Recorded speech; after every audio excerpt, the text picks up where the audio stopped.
মোবাইলের চার্জারটা যখন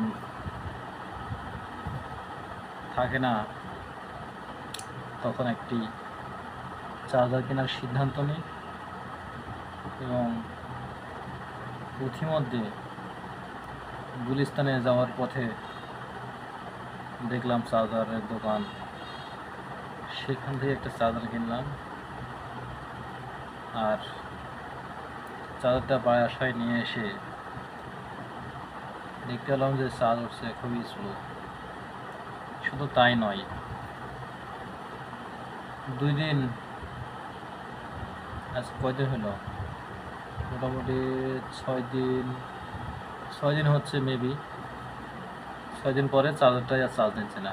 এখন সেই চার্জারটা এখন খুলে দেখি আসলে কী সমস্যা চার্জারে।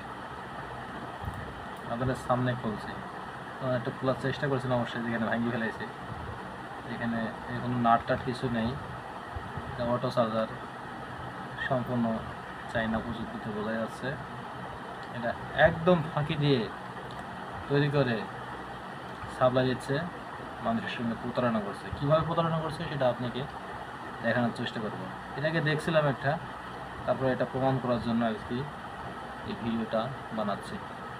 দেখুন, এটা কিন্তু আগে খুলেছি, একটু হালকা দিয়ে খুলতে গিয়ে এখানে একটু ভেঙে গেছে। এই যে দেখুন, এই যে চার্জারটা, এই হচ্ছে সার্কিট।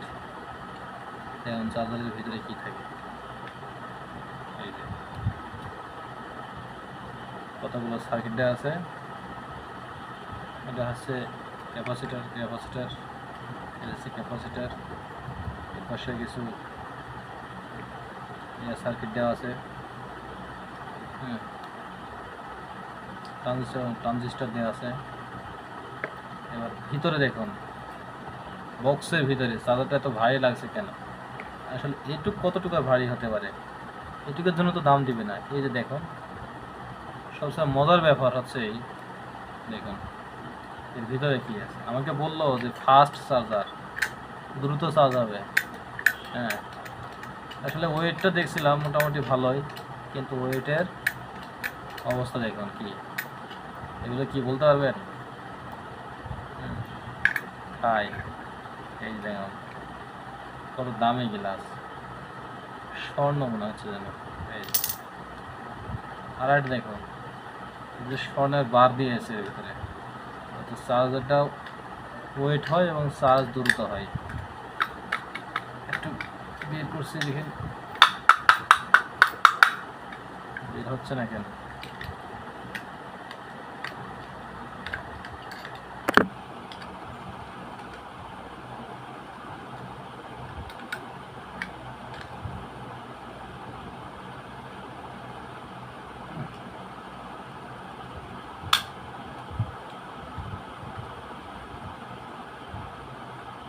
কিভাবে যে ঢুকাইছে দেখেন।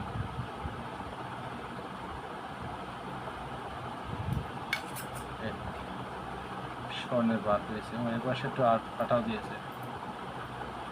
এমনভাবে ফিটিং করেছে যে এটা একটু ইয়ে দিয়েছে যাতে এটা না নড়ে। স্বর্ণের বার দেখেন, এই যে পাশে একটা আটা লাগাইছে। এই যেটা,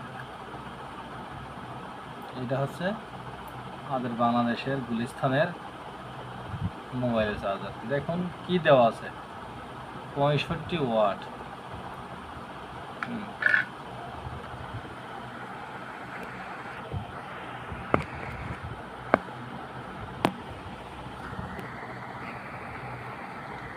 এই হচ্ছে অবস্থা।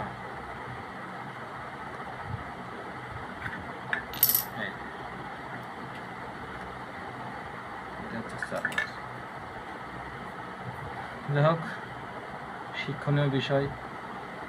তাই গুলিস্তান থেকে জিনিস কিনলে সবাই সাবধান হবেন, বুঝে শুনে দেখে নেবেন। প্রয়োজনে এখান থেকে অ্যাভয়েড করে অন্য জায়গায় নিতে পারেন।